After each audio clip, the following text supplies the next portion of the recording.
ये इतनी जो धमकियां लगाई जा रही है किस बात की? किंजा तू अपनी माँ को जानती नहीं? मैं तो उन्हें साथ धमकियां नहीं लगाती कमजोरों की तरह।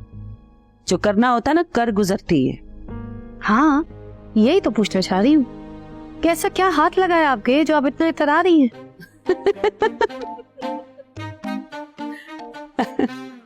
मेरे जो हाथ लगा ना तू भी जानती है, लेकिन बस किसी को बता नहीं रही। उड़ गए ना तोते। हाँ मतलब अम्मा क्या पता है मुझे। चलो नहीं पता तो चल जाएगा पता।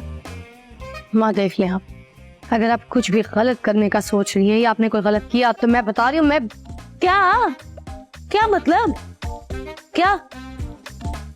देख किंजा, बरसों बाद मुझे मौका मिला बदला लेने का, तो बीच में आई ना तो मैं भूल जाऊंगी कि मेरी को बेटी है। हाँ क्यों ऐसी हो? और बता क्या लगा है आपके हाथ? बताए। मैं अभी कुछ नहीं बता सकती, लेकिन मुझे शक है